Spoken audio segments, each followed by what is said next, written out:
अस्सलाम वालेकुम hi friends इनकी सूपराன பீஃப் பிரியாணி ரெசிபி தான் நம்ம செய்ய போறோம்.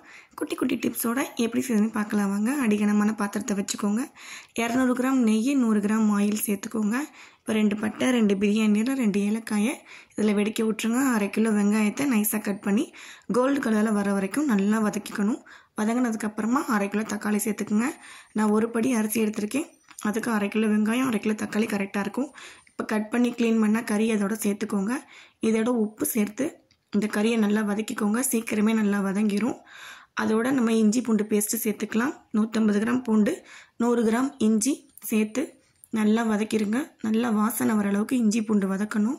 அதுக்கப்புறமா கொஞ்சமாக பச்சை மிளகாய் கொத்தமல்லி புதினாவை கொஞ்சம் ஃப்ரெஷ்ஷாகவே சேர்த்துக்குங்க. அப்போ தான் ஃப்ளேவர் பிரியாணிக்கு நல்லாயிருக்கும்.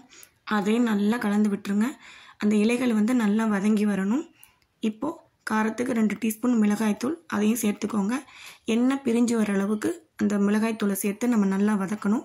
இந்த மாதிரி வந்தோன்னே பட்டை கிராம்பு ஏலக்காய் தூள் நம்ம வீட்டிலேயே அரைச்சது பிரியாணி மசாலா அதையும் இதோட நல்லா மிக்ஸ் பண்ணி கலந்து விட்டுருங்க. கடையில் பிரியாணி மசாலா எப்போதுமே வாங்கி சேர்க்காதீங்க. வீட்டிலேயே ரெடி பண்ணி சேர்த்திங்கன்னா சூப்பராக இருக்கும் டேஸ்ட்டு.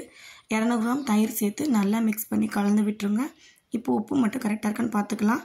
இது நம்ம பீஃபுங்கிறனால பீஃபோ மட்டனோ ரெண்டில் எதாக இருந்தாலும் நீங்கள் குக்கரில் ஒரு 1/2 ஹவர்லேருந்து 3/4 மணி நேரம் நல்லா வேக வச்சு எடுத்துக்கோங்க. இப்போ கறி வெந்தோன்னே அதே பாத்திரத்துலேயே சேர்த்துக்கலாம். 2 எலும்புச்சம்பழ சாறை இதோட சேர்த்துக்கலாம். ஒரு படி அரிசிக்கு 2 படி தண்ணி ஊற்றணும். அரிசியை நல்லா ஊற வச்சுட்டிங்கன்னா 1/4 படி தண்ணியை கம்மி பண்ணி சேர்த்துக்கோங்க. இல்லாட்டி சோறு குழஞ்ச மாதிரி ஆயிரும். இப்போ தண்ணி கொதி வந்துருச்சு. உப்பு கரெக்டாக இருக்கான்னு பார்த்தாச்சு. அரிசியை போட்டு நல்லா கிளறி விட்டுருங்க. நல்லா இந்த மாதிரி சுண்டி வரணும். அந்த மாதிரி நேரத்தில் கீழே ஏதாச்சும் பழைய தோசைக்கல்லை வச்சு சாதத்தை தம்மில் போட்டுருங்க. நல்லா கிளறி விட்டு பார்த்தோம்னா உங்களுக்கே தெரியும்.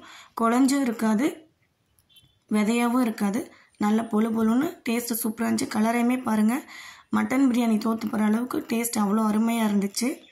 கலருமே ரொம்ப சூப்பராக இருக்குது. நம்ம எந்த ஒரு ஃபுட் கலருமே சேர்க்கல இந்த பிரியாணியில். உண்மையிலே டேஸ்ட்டும் அருமையாக இருந்துச்சு. நீங்களும் கண்டிப்பாக ட்ரை பண்ணி பார்த்துட்டு எப்படி இருக்குன்னு சொல்லுங்கள். இந்த வீடியோ பிடிச்சிருந்தா லைக் பண்ணுங்கள், ஷேர் பண்ணுங்கள், சப்ஸ்கிரைப் பண்ணுங்கள். தேங்க்ஸ் ஃபார் வாட்சிங்.